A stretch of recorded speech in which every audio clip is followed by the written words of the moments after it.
नमस्कार, मैं कादम्बिनी शर्मा हूं आपके साथ। और बिहार विधानसभा चुनाव के बाकी 2 चरणों के लिए चुनाव प्रचार अब तेज हो गया है। आरजेडी नेता तेजस्वी यादव ने एक के बाद एक कई रैलियां की हैं। एनडीटीवी के साथ खास बातचीत में उन्होंने कहा कि 10 लाख रोजगार देने का वादा हवा हवाई नहीं है। देखिए ये खास बातचीत।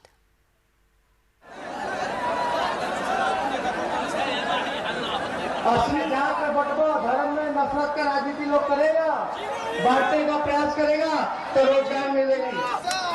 हुआ कि नहीं बीजेपी वाला गाना गाता था, महंगाई टाइम खाई जाते हैं। अब महंगाई टाइम नहीं है। दलित महादलित भाई हो, आदिवासी भाई हो या हमारे अल्पसंख्यक भाई हो, सबको तेजस्वी यादव हाथ पकड़ के साथ चलने का काम करेगा। तेजस्वी यादव की सभा में आखिर भीड़ क्यों जुटती है? क्या नौजवान उम्मीद लेकर यहाँ आते हैं और क्या उनकी चाहत है कि आखिरकार आने वाला दिन, उनका आने वाला भविष्य जो है वो कैसा हो? आपका नाम क्या है और आप क्यों आए हैं इस सभा में? जी, मेरा नाम मोहम्मद तौसीफ रजा है। हम यहाँ पे आए हैं जो आरजेडी के अभी जो तेजस्वी यादव यहाँ आएंगे, बस उसी से कुछ उम्मीद करने आए हैं। क्या उम्मीद है आपकी? बहुत सारा उम्मीद है। वो जो कहे हैं कि पहली बार हमारी कलम से 10 लाख नौकरी लिखे जाएंगे, बस वही उम्मीद है, बस वही उम्मीद है। बस 10 लाख नौकरी लिखी जाएगी। आप किस उम्मीद में आए? हम भी उसी उम्मीद में हैं जो तेजस्वी यादव ने पहले कैबिनेट मंत्री बनने से पहले उसने बोला था कि हम 10 लाख रोजगारों को रोजगार देंगे। उसी मकसद से हम लोग आए हैं। और उससे पहले बहुत जितने भी स्टूडेंट हैं बिहार के अंदर, सब बेरोजगार बैठे हैं। और लॉकडाउन के मामले में तो सभी लोग, पूरे बिहार को लोग जानते हैं, लॉकडाउन में नीतीश कुमार ने पूरे पब्लिक को जो ना पाँव में छाल तक आ गया चलते चलते। तेजस्वी यादव का हेलीकॉप्टर मधुबनी में लैंड कर चुका है और देखिए यहाँ पे उनके समर्थकों की जो भीड़ है वो बिल्कुल हेलीकॉप्टर के पास पहुँच गई है। और इसके बाद जो है तेजस्वी यादव अपने समर्थकों से मिल रहे हैं। और देखिए किस तरह से हेलीकॉप्टर के पास जो है वो हेलीकॉप्टर के आसपास भीड़ जो है वो इकट्ठा हो गई है।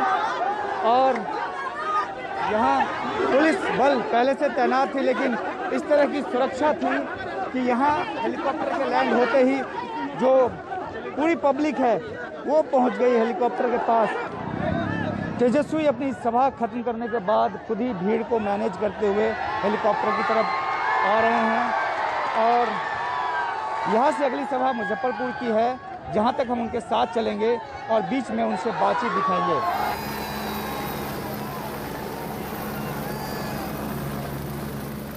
दो चुनावी सभा के बीच एक उड़ान और उसमें हमारी और तेजस्वी यादव की बातचीत। तेजस्वी जी, जहाँ जहाँ आप जाते हैं भीड़ आती है। आपने एक रोजगार का मुद्दा दिया, लेकिन नीतीश कुमार जी कहते हैं कि ये सब बोगस बात है। देखिए, जो नीतीश कुमार जी पूरी तरीके से थक चुके हैं, बिहार उनसे संभल नहीं रहा। आप बताइए, बिहार में मुद्दे हैं क्या हैं? कमाई, दवाई, पढ़ाई और सिंचाई। नीतीश कुमार जी ने सब चौपट कर रखा है। कोई इस विषय में कोई ध्यान नहीं दे रहे हैं। तो हमने एक भरोसा दिया है, खाली पद है उसको आप नहीं भरिएगा जी। यानी आप भरोगे नहीं तब तक शिक्षा सुधरेगा कैसे? स्कूल में जब टीचर नहीं होंगे, अलग अलग विषयों के टीचर नहीं होंगे, तो आपका कहना है कि जो वादा कर रहे हैं अगर सत्ता में आए तो जरूर पूरा करेंगे। पहले कलम से 10 लाख सरकारी नौकरी जी, पहले मंत्रिमंडल की बैठक में जी, ये एकदम प्रैक्टिकली होने वाला है। क्योंकि हमने कहने के लिए 50 लाख 1 करोड़ कह सकते थे जी, लेकिन हमारे कई जो अर्थशास्त्र के बड़े विद्वान लोग हैं, इकोनॉमिस्ट हैं, उन सबसे बातचीत करके ही हम लोगों ने ये फैसला लिया है। 4.5 लाख नौकरियां खाली पड़ी हैं, रिक्त पदे हैं जी, और 5.5 लाख नेशनल एवरेज के मुकाबले आने के लिए। लेकिन कुछ लोग ये सवाल कर रहे हैं कि मोदी जी भी जब 2014 में सत्ता में आए थे 2 करोड़ रोजगार की बात कह के आए थे, सत्ता में आने के बाद भूल गए, तो कहीं आपके साथ भी तो ऐसा नहीं होगा? देखिए, हम हवाई भाषणबाजी नहीं करना चाहते हैं, इसलिए क्योंकि हमको लंबी राजनीति करनी है। और जो चीज़ प्रैक्टिस, जब पैसा है, खाली पदों को भरना है, नेशनल एवरेज के मुकाबले लाना है, तो ऐसा जब आदमी चांद पे चला जाएगा तो बिहार में कारखाने नहीं लग सकते, नौकरियां नहीं भरी जा सकती हैं। ये तो बेवकूफ़ वाली बातें हैं कि आप जो है खाली पद को आप छोड़ रखा है इतने सालों से जी। तो आप खाली पदों को भरने की बात करें। अच्छा, एक दूसरी बात है भ्रष्टाचार की। प्रधानमंत्री मोदी कहते हैं भ्रष्टाचार के युवराज, इस तरह से संबोधन उनका हो रहा है। जंगल राज के युवराज बोले कुछ बोले, उनके पास बोलने के लिए है नहीं ना। 15 साल में डबल इंजन की सरकार ने बिहार को दिया क्या? जी लोकल बॉडी से लेके पूरे राष्ट्र में हर जगह एनडीए की सरकार है, बिहार को क्या मिला? कहाँ गया स्पेशल पैकेज? कहाँ गया आपका स्पेशल राज्य का दर्जा? आप देख लीजिए, नीति आयोग का रिपोर्ट ही वो पढ़ लें, हर सूचकांक में बिहार फिसड्डी है। स्वास्थ्य शिक्षा का तो पूछिए ही मत, ये तो उन्हीं का रिपोर्ट है। और जंगल राज की बात कर रहे हैं तो जरा बताएं, हम भी 18 महीने सरकार में रहे, नीतीश जी थे 2015 से। आप क्राइम रिकॉर्ड निकाल के देख लीजिए, एनसीआरबी का आंकड़ा देख लीजिए, हमारे रहते में क्या कितना अपराध था, और अब बीजेपी के आने के बाद बढ़ गया आंकड़ा। लेकिन ये भी बात है कि वो प्रधानमंत्री कुछ भी कह सकते हैं ना। हम तो बड़ा आदर और सम्मान से खाली पूछ रहे हैं कि प्रधानमंत्री जी रोजगार के बारे में बात करते हैं, दवाई, पढ़ाई, सिंचाई, कमाई, इन सारी मुद्दों पे आप बोलते हैं। लेकिन जो बीजेपी है लगातार वो 15 साल के जो लालू जी का शासन था उसको लेकर आप लोगों पे आरोप लगा रहे हैं, आप लोगों पे हमला कर रहे हैं। हमें देखिए, वर्तमान भविष्य की चिंता है, भविष्य को बेहतर बनाना है। इन लोगों को इतिहास के बासी पन्ने मुबारक हो जी। अरे भैया, आप 15 साल आप तो मुख्यमंत्री रह ही लिए, आप बीजेपी के लोग 15 साल में सरकार में हो, क्या किया आपने 15 साल में? जी 60 घोटाले किए जिसमें कि 30,000 करोड़ का बंडर बांट हुआ। और ये भ्रष्टाचार की बात करते, आप किसी व्यक्ति से जाके पूछिए ब्लॉक थाना में अगर भ्रष्टाचार बढ़ा है कि नहीं बढ़ा है। लालू यादव ने सामाजिक बदलाव की दिशा में काम किया, जैसा कि आरजेडी का कहना रहा है। आप किस तरह के बदलाव की दिशा में काम करें? क्या आपका बदलाव आर्थिक तरीके का होगा? आर्थिक न्याय तभी सक्सेसफुल है जब आप सामाजिक न्याय कर सकते हैं। फाउंडेशन था सामाजिक न्याय, वो दौर एरा कुछ और था, सामाजिक न्याय का था। अब का जो दौर है वो आर्थिक न्याय का दौर है जी। तो आपको अगर आर्थिक न्याय, सबको आर्थिक न्याय देना है, उसके लिए तो आपको लोगों को जागरूक करना चाहिए जी। तो वो सामाजिक न्याय में किया लालू जी ने। एक आपका इंटरव्यू देख रहा था, उसमें आपने ये कहा कि नीतीश जी जो हैं वो लालू जी का पैर पकड़कर मुख्यमंत्री बने थे। मेरा ये सवाल है कि अगर पोस्ट पोल सिनेरियो इस तरह का होता है कि नीतीश जी फिर आपके पास आए, तो क्या चचा के लिए आपके दिल में पहले की तरह का मोहब्बत है? देखिए, हम नीति, विचारधारा, सिद्धांत से कॉम्प्रोमाइज नहीं करते हैं। नीतीश जी की पहली और आखिरी प्राथमिकता है उनकी प्यारी सी कुर्सी, उसके लिए वो विचार का अंतरात्मा सब भूल सकते हैं। लेकिन 15 में तो आपके साथ आए। सुनिए, हम जनादेश का सम्मान करना जानते हैं, अपमान करना नहीं जानते। नीतीश कुमार जी ने 4 साल में 4 सरकारें बनाई। ये मैंडेट अगर हंग भी होता है तो नीतीश कुमार जी और बीजेपी के खिलाफ है। तो जनता ने जिसके खिलाफ वोट दिया, हम कैसे उससे समझौता कर सकते हैं? लेकिन अगर आपने कहा ना कि वो पैर पकड़ के आए थे, तो अगर फिर से, क्योंकि बीजेपी, आप ये मानेंगे कि बीजेपी और नीतीश कुमार के बीच सब कुछ अच्छा नहीं चल रहा है, ये नजर आता है कई रूपों में। पैर पकड़ के आए थे लेकिन विश्वासघात भी तो किया ना। तो अब कोई माफी नहीं मिलेगी? अगर ऐसा कोई है तो लालू जी माफ नहीं करेंगे? आपने एक बार मौका दिया, एक बार तो देना ही चाहिए था। महागठबंधन बना रहा था क्योंकि कम्युनल फोर्सेस को रोकना था, उनको रोकने के लिए हम लोगों ने बनाया।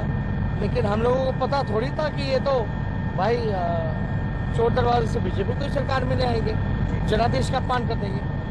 अब तो एक बार देख लिया ना उनको। लेकिन तेजस्वी जी, ये कहा जाता है कि राजनीति में कोई परमानेंट दोस्त या दुश्मन नहीं होता।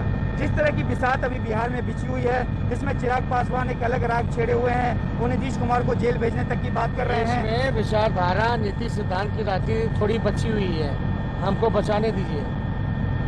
स्वार्थ, सत्ता अगर आना होता तो हम भी बीजेपी के साथ जाकर के मुख्यमंत्री बन गए होते। नहीं, लेकिन मेरा सवाल इस बात को लेकर है कि पोस्ट पोल सिनेरियो में कोई ऐसा एक माहौल बनता है जिसमें आपको किसी पार्टी को साथ देना आपके प्रश्न जो आपने पूछा है, बिहार की जनता ये होने नहीं देगी।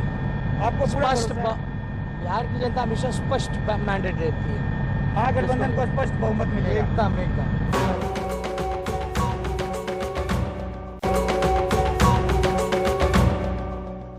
और एक आखिरी सवाल आपसे कि जो बिहार का सिनेरियो है, जो एक इमेज है, जैसे माइग्रेशन, जो लेबरर्स आए यहाँ पे, बहुत तकलीफ उनको उठानी पड़ी, लगता है वो बात शायद अब भूल गए और वापस वो माइग्रेशन करके जा रहे हैं बड़े बड़े महानगरों में। तो क्या आप उन लोगों के लिए रोजगार के मौके उन लोगों के लिए भी बनाएंगे कि वापस आएं और बिहार को खुशहाल प्रदेश बनाएं? एकदम।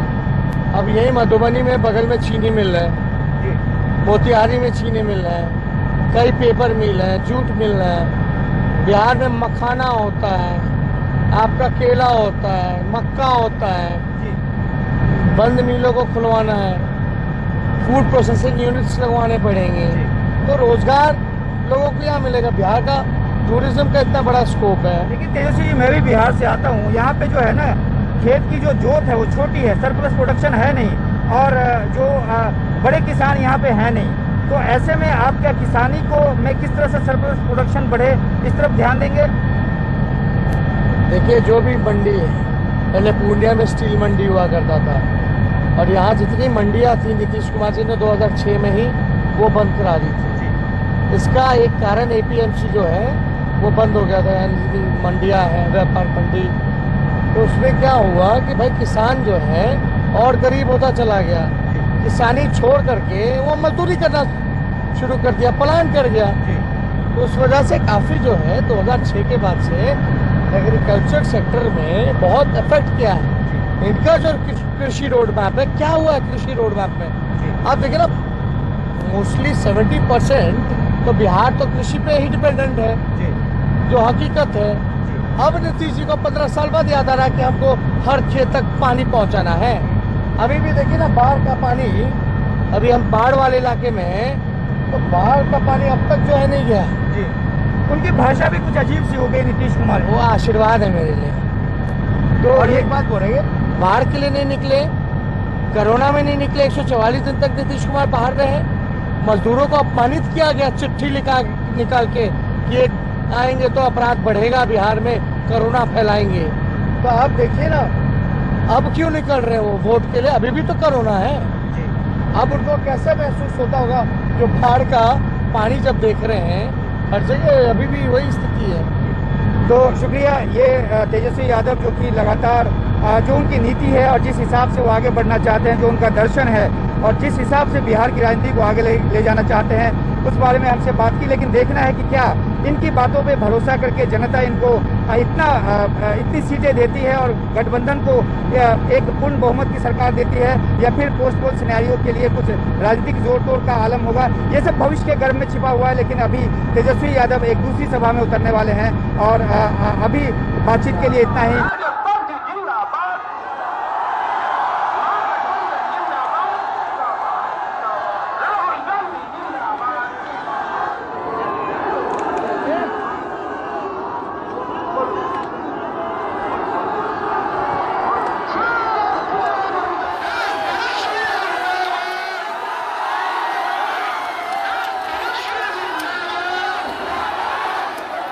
मुजफ्फरपुर की रैली भी खत्म हुई और तेजस्वी यादव जो हैं वो अपने समर्थकों के बीच से निकलते हुए यहाँ वापस एक अगली मंजिल के लिए और चुनावी सफर इनका जारी है।